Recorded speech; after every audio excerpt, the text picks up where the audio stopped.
barana waan dinqii arguuf teenya dhaga'uufis teenya dhageenya iyyuu malee maa dhageenyaaf miti dhageenye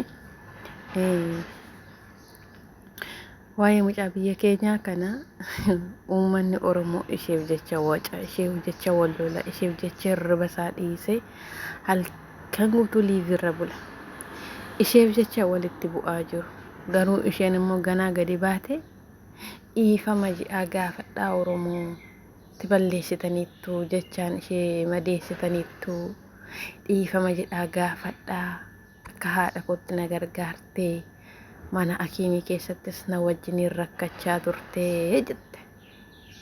Ani takka taa'ee yommaan itti yaadu aluuf manaa baate moo hojiif manaa baate tokko. Inni lammaffaa ammoo erga karoora dhaqxee hojjechuu fedhii qabaattee maaltu waa'ee dhiiraa ishee yaachisiise. Sadaffaa yoo immoo dhugumaa kan beeku isheef Rabbi qofaadha. Yoo immoo dhugumaa namichi giddiidhaanis ishee bira gaheera haa jennu fakkeenya giddiidhaan ishee bira gaheera yoo ta'e maaf sa'aatii sanatti obboleetti isheetti himatiin erga dhaqee ulfii guddatee maaf himachuu dandeesse. Arfaffaa ammoo nagaan waan irraanfanne nagaan Waaqayyoo lafa isin jirtanitti isiniif haa baay'atu. Akkam jirtu jaallatamuuf kabajamoo saba Oromoo kan kaabaa kan bahaa kan lixaa kan dhihaa kallattii arfanirra kan jirtanii kan amantiin tokko amantaan garaagaraa Oromummaa kan walitti qabnu nageenya keessan akkamii lafa jirtanitti nageenya Waaqayyoo isiniif haa baay'atu.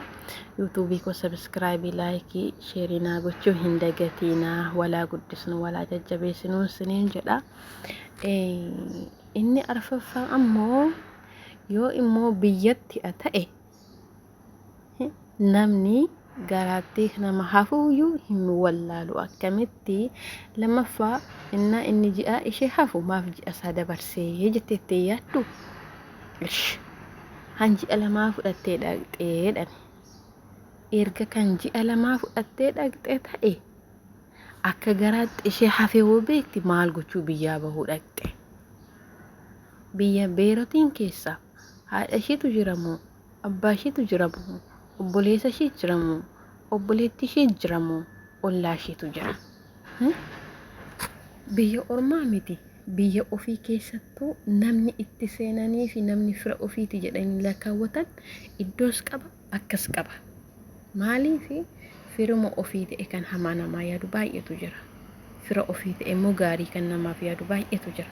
Akkuma hamaan jiru namni gaariin illee hin jira. Akkuma namni gaariin jiru namni hamaan illee hin jira jechuudha. Otuma biyyaa fudhattee baate jenneeyyu akka garaatti ishee hafuu beekti mana haadha isheetti da'uu dhaqxi moo mana obboleessa isheetti da'uu dhaqxi moo mana obboleetti isheetti da'uu dhaqxi. Mucaamte kunuu rakkoo qabdi. Tokkoffaa haadha ishee boossistee haati ishee boossee cinqamaa jirti. Maaliif garaa baatee nama daheedha garaa guddiseedha. Ji'a 9 garaatti nu baatanii ji'a 9 booda erga nu dahanii nu guddisuudhaaf nu faana cinqamu jechuudha. Lammaffaa immoo obboleettiin ishee biyya ormaa keessatti cinqamaa jirti. Halkan hirriba dhabdee waa'ee isheetiif jecha isa obboleettiin koo laan itti baatee maqaa na balleessitu biyyatti galeeni wal gaafannaa rakkoon qabu waan ishee fi ankoo rakkoon qabu asumaan illee jette gaa akka isheen dhiifama gaafattu barbaada dhiifama jedhi gaafadhu jette.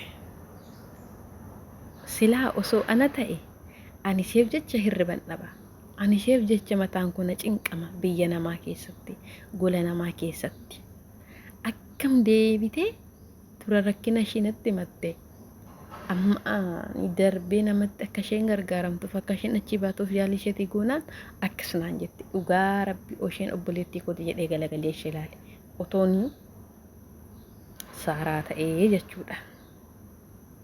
Inni shanaffaa ammoo maqaa haadha ishees nyaatte maqaa ishees nyaatte maqaa durbootaas nyaatte. Sababii isheetti maqaan keenya illee dhaame.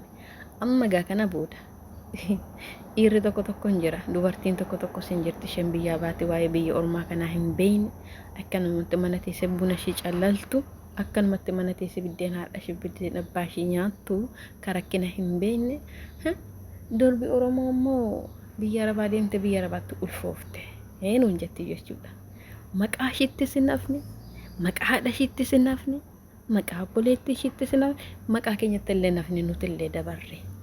Kan ofii badetu nama balleessaa inni jedhan dhugumadha gaafa ta'anitti yaadan jechuudha. Dhugaa Rabbi intala kanarraa waa baay'een hubadheen. Uummanni Oromoo isheef jecha walitti bu'a. Kan waliin beeyne, kan maalummaa waliin beeyne sababii isheetti dhugaa Rabbiti. Mana Mubaarakitti nama meeqa wal lole? Mubaaraku sababii intala kanatti nama meeqa faana walitti bu'e? Ijoolleen engadda biirootti reebamanii hoo sababii isheetti reebaman isheef jecha, ishee oolchuuf jecha, rakkina keessaa ishee baasuuf jecha. Har'aas deebitee ilmaan Oromoo dhiifama jedhaa gaafadhaa Samiiraa. Maal jechuu? Garaa udaanii bichaa baanna isheetti fakkaanne moo? Durba Wallaggaatu of eeguu hin beeku seete moo? Nyaatte maqaa keenya, nyaatte maqaa ishiillee.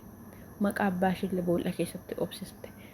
Ofirraa baate maqaa namaas xureessiti, maqaa ishiillee xureessiti jechuudha. Nuyi warri mana namaa keessatti waggaa meeqa guggubachaa jirru. Ofiif ta'uu dhiisne maatii keenyaaf taane, ofiif yaaduu dhiisne maatii keenyaaf yaadne guggubanne akkatti jiraachaa jirru unuufi waaqa bichaatu beeka. Ofirraa baateen kaleessumeen immoo kaleessa dhuftee ulfashii diratte maqaa keenya nyaatti. Ishee akkasii taabbo isheen cungaarraa keenya laatte. Ofiifis hin tolle, maatii ishiifis hin tolle, biyya ishiif illee hin tolle jechuudha. Ijoollee Wallaggaa afaan Oromoo malee Amaariyaa odeessuun beektotta ishee fal'aan immoo Wallaggi Oromummaa ishiitti boonti, hojii ishiitti boonti malee akkasitti deemte ollaan irra xaaxofti miti. Kan nun beekne nu madaale malee kan nu beeke osoo nu madaale nun aarsu iyyuu ture. Ofii adaba wallaalte akka waan nuti adaba hin qabne, akka waan nuti guddis baddeetti guddanneetti nu yaachiste jechuudha. Ishee akkasitti ishee maqaa keenya nyaattu ofiifis kan hin tolle, saba isheefis kan hin tolle. Gubannee nuyi akkatti gubannee finni unuuf Rabbi beeka. Kan nuti biyyaa baane immoo ulfoofne dhaluuf biyyaa baane miti. Hojjennee laffaanee dafqa keenya xuruurfannee tokko lama jennee birrii keenya lakkaawwanne hirkattummaa jalaa bahuuf, maatii keenya gargaaruuf, waan fedhii maatii keenyaallee haga dandeenye fedhii maatii keenyaa guutuudhaaf. An akka kootti gaafan biyyaa bahee maatii kiyya gammachiifachuudhaaf, wanna maatiin kiyya hin qabne isaanii gochuudhaaf. Akkuma isaanii natti rakkatanii na guddisanii na barsiisan kana baradhee yoon ani gatii dadhabbii isaanii baasuudhaaf baadhillee dadhabee laffa'ee dafqa kiyya xuruursee maallaqa fidee maallaqa sanaan maatii kiyya gammachiifachuudha. Ulaagaa mana keessaa isaanii guute. Gaafa kana guddadhu Waaqayyo si haa guddisu. Akka haati alarratti boqattu, akka abbaan alarratti boqatu na boqachiiste. Yoo nuun jedhanii nu eebbisanii unuuf darajaa guddaarra nu geessisa. Nyaannee dhugnee quufneef miti kan nuti gammannu. Eebbi maatii ofii akka jannataati. Kan har'a yeroo ijoollummaa ishee kanatti hojjette haadha ishee abbaa malee ishee guddiste. Haadha ishee laffaatee ishee guddiste sana maaf hin gammachiisin? Hamma ulfa ishee danqaratte maqaa ijoollee Oromoo nyaatte, maqaa ishees nyaatte, maqaa haadha ishees nyaatte. Waa meeqa nu gubdeen talle kun? Dhugaa ishees dhukkaamsite, haadha ishees sobduu goote, obboleettii ishees sobduu goote, Oromoollee sobduu goote jechuudha. Nafxanyaaf dhugaa qabdi, miidhamteetti jechaan ishee miitaniitu, isheetti balleessitaniitu dhiifama gaafadhaatte. Anaani qomcee bira teessee qomceetti hidhatte qomceeta feete fakkaatan talle.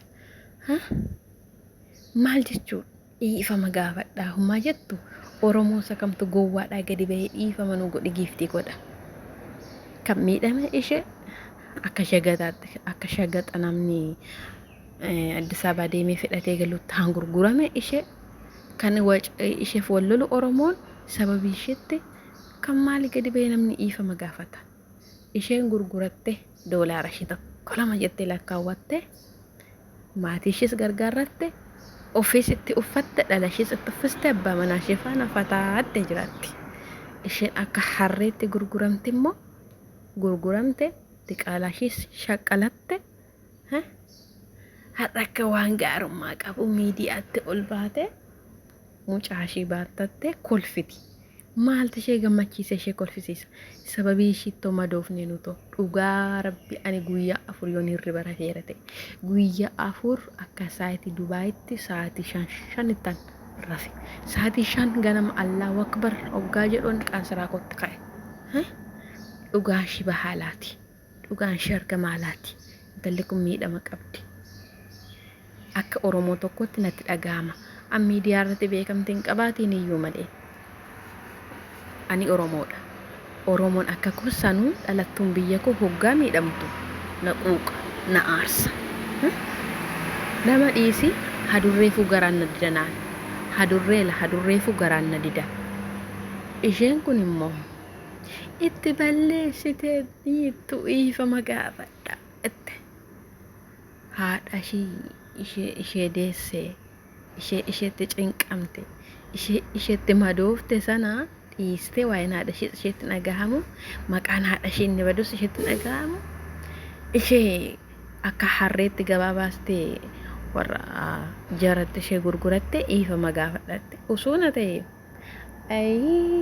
ishiin durumayyuu hojiif biyyaan baane durumayyuu erga biyyatti dhiirri ishee bira gahee jiraate erga ulfaa'uu ishee beekte ta'e maal gochuu biyyaa bahuu dhaqxe tokko osoo hojiif deemte ta'e immoo sila osuma ulfooftee biyya ishiitti deessee deemti malee ulfa isa fudhatanii biyya ormaa dhaqanii qaansiraa hojjechuu dhaqan kana aandina xiqqanneen ani isheerratti nagaa isheerratti san arge ammoo waan akkasii waaqayyo nu haa oolchu warri biyya arabaa deemte waan baatanii fi beekaa eessa gahuuf akka kaatan maalirra gahuuf akka kaatan eessaa immoo akka kaatan hin dagatina fageessa bareechaa beekaa maaliif jennaan maatiin keenya nutti dadhabanii birrii qaala'insa jireenyaa akkas waddade kana tokko lama jedhanii lakkaa'aniitu biyya arabaatti nu ergu gaafa nuti duunii argamnaa jennee maraannu erga fedhii keenya guutanii hoo sagaagalummaa dhiira biraa maaltu nu geesse qaansiraa keenya hojjennee gaafa galle biyya abbaa keenyaa keessatti akka barbaannetti maraxannee heerumuu dandeenya heeruma kabaja qabu kan maatiin ofitti